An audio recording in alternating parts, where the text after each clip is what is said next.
Саламатсыздар ма оқушылар мен әріптестер? Бүгін біз ауыл олимпиадасының облыстық кезеңін шығаратын боламыз. Бұл жерде біз 9 сынып 30 ұпай общий үшінші есебін шығарамыз. Жылулық процесс 6 ұпай берілген. Бізде бұл жылу физикасына келген есеп берілген оқиды. Массасы 500 грамм герметикалық жабық ыдыс калориметрінде бастапқы температурасы -10 градус болатын 1 килограмм ұсақ ұсақталған мұз бар. Ыдысқа 200 грамм қызып кеткен су буы беріледі. Оның температурасы 110 градус. 100 градустан 110 градусқа дейінгі температура диапазонында будың меншікті жылу сыйымдылығы берілген. Ұшқан ортаға жылу беруді елемей барлық жылу процесін аяқтағаннан кейінгі калометр ішіндегі температура орнағанын анықтаңыз дейді. Бізге сы берілген, 4200.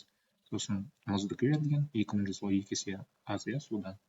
Сосын бізде калориметрдікі берілген, және мұздың меншікті балқу жылуы берілген, судың меншікті булану жылуы берілген. Бұл есепті шығара бастайық. Ең бірінші Q1-іміз бізде Q1 тен мұз, мұз бізде -10 градустан 0 градусқа дейін жылиды, Оның формасын жазайық. С мұз, М мұз, дельта Т мұз. Дельта Т мұз. Енді есептейік. 2100. Мұздікі судан 2 есе көп. Жаттап алу керек, 200 көбейту 1, көбейту 0, минус -10 болады. Сол кезде мына 2 минус бізге плюс төлетті, ана жерде бізде 10 градус шығады, Тем болады. Q1-іміз сонда 21.000 джоульге тең екен. Бұл біздің мұздың -10 градустан 0 градусқа дейінгі жылу формуласы. Енді Q2-ні табайық. Бұл қандай процесс десеңіз, бізде 0 градусқа келгенде мұз ери бастайды, еру процесс. Q2-ні табу үшін былай жазамыз. Масса мұз, М мұз, сосын лямбда, лямбда, мұздың лямбдасы. Бұл жерде массасы бізде 1, мана 1 болды ғой, өзгерген жоқ массасы 1, көбейту мұздікі, мұз меншікті балқу жылуы лямбда 340 килоджоуль, ол 340 мың дегенді білдіреді. 340 мың дегенді білдіреді. 340 үшін орын салайын. Тең болады, сонда 340 мың джоуль шоқтыр Q2. Енді Q3-ті есептейміз. Q3 тең болады. Q3-те қандай процесс десеңіз, калориметрде қыздыру үшін қажет жылу мөлшері болып табылады. Бұл жерде міне С калориметр болады уже, масса калориметр, дельта Т1. Калориметрді жылыту үшін С-ны калориметрді қоямыз, 400 берілген есепте. Калориметр массасын қоямыз. 0,15. Өйту температура мөлшері бізде 10 градус, Сонда Q3 шығады бізде 2000 джоуль. Енді Q4 төртінші процессті есептейік. Q4 тең төртінші процесс қандай процесс десеңіз, бұл бізде берілген ғой. Бұл салқындай отырып, келесі жылу мөлшерін беріледі. Бұл жерде уже С бу, масса бу, дельта Т2 болады. Тең болады, мынау дельтаны жерде, Будың С-сы бізде берілген ғой, жылу сыйымдылығы 168 дейді. Көбейту 200, көбейту 10 температурасы. Q4-ті есептедік, 3360 джоуль. Енді Q5. Бұл не істейді, одан кейін бізде конденсацияланады, Конденсациялаудың формуласын білеміз. Ол кезде R меншікті булану жылуы болады, М бу.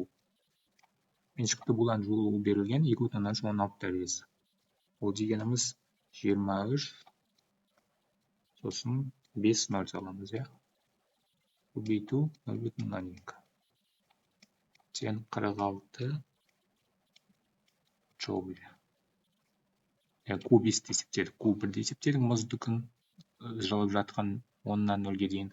Q2-ні есептедік, мұздың балқуын.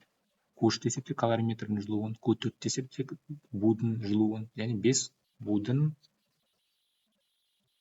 меншікті балқу жылуын есептедік, Онда біз 5 жылуды есептеп тұрмыз. Енді ары қарай Q6, 6-шы Q-ді есептейік. енді салқындатылған және толығымен суға айналған бу калориметр мен мұзды қыздыруға және мұзды ерітуге қажет болғаннан да көп жылу беретінін көреміз, иә. Сонымен калориметрдің ішіндегі су іздестіріліп отырған ТК температураға дейін қызады. Біз сол температураны табуымыз керек, температура ТК деп белгілейік, иә. ТК іздеп отырған температурамыз. Осыған дейін қызады деп аламыз. Енді біз осы ТК-ны табуымыз керек, қай температуралы қызады. Ол үшін Q6-ны табуымыз керек.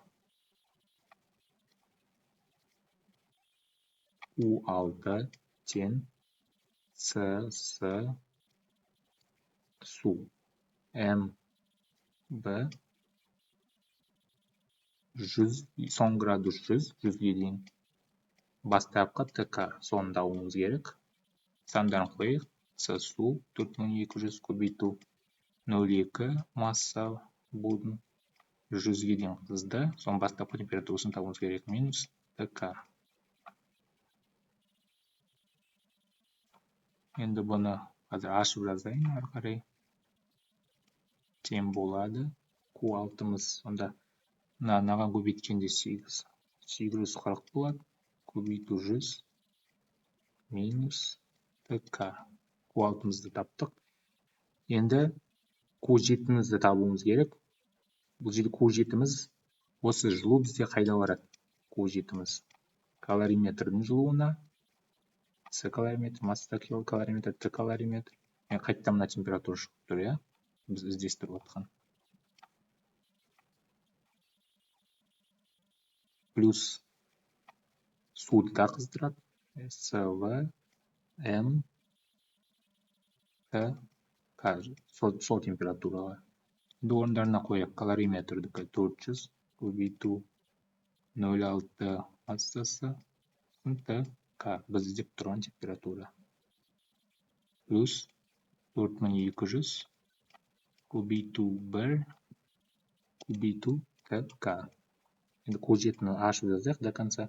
Екеуін қосқанда бізде 4440 ТК шығып тұр. Бұл бізде Q7-міз. Q6 мен Q7-ні тауып отырық, иә? Бізге есепте ТК-ны сұрап тұр. Енді баланс теңдеуін жазайық. Біз бүкіл Q-ларды жаздық. Енді сол жақтан Q1 мұздың еруі плюс мұздың жылуы плюс Q2 мұздың еруі, сосын калориметрдің суға бөлінген жылу мөлшері, яғни Q7 осы температура тауып тұрған. Тең болады Q4 плюс Q5 плюс Q6. Жылу баланс теңдеуі, иә? Оны жазсаңыз сізге всегда балл беріледі. Жылу баланс деп жазайын. Жылу баланс теңдеуі. Жылу баланс. Енді біз бүкіл Q-ды таптық. Енді орындарына қоямыз. Бәрін жазайық, иә? Басынан бастап 21.000 плюс 34.000 шықты. Q3-міз 2000 шықты. Q7-міз 440 ТК шықты, иә? Бізге ТК-ны іздеп отырық. Міне, кілең сандар шықты бізге ең сонда. Енді ТК-ны табамыз. Оң жақта 3360 плюс 6000 плюс 840 100 минус ТК шықты.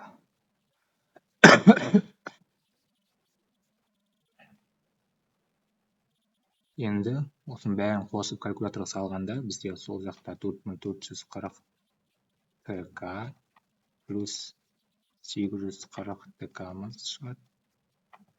840 ТК. Сосын оң жақта тек сан шығады. 84360. Мынаны қосып мынаған бөлгенде ең соңғы ответ шығады. Біз тауып отқан. Бұнда температурасы 34,9 Цельсий шығады. 34,9 Цельсий, иә? Ол осы біздің есептің жауабы екен. Енді бір қарап жіберейік қайттан, иә? Біз жылу балансына келген есеп жылулық процесс. Q1 мұздың жылуы минус 10-нан 0-ге дейін. Содан кейін біз ол 0 градусқа келгеннен кейін мұз ери бастайды. Еру формуласын білеміз, иә? М лямбда. ары қарай калориметр жылой бастайды. Одан кейін бу өзінен жылу бөле бастайды. СБ, С-бу, масса бу, дельта Т, иә.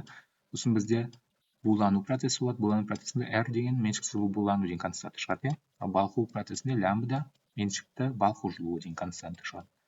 Сосын бізге К-ны табуымыз керек, иә. Бізде сұрап тұр ғой. Калориметрде қандай температураның алып тұрғанын анықтаңыз.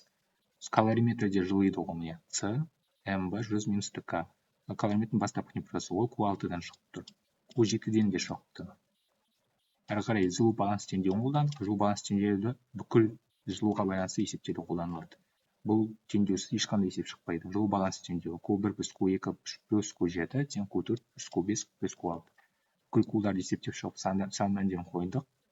Және ТК-ны таптық. Бұл осы есеп шықты. Менің каналымда басқа осы ауыл олимпиадасын 4-ші, 2-ші, 1-ші басқа да есептерін салып отырмын. Оларды да қарап, лайк басып, комментарий жазып кетіңіздер. Сау болыңыздар.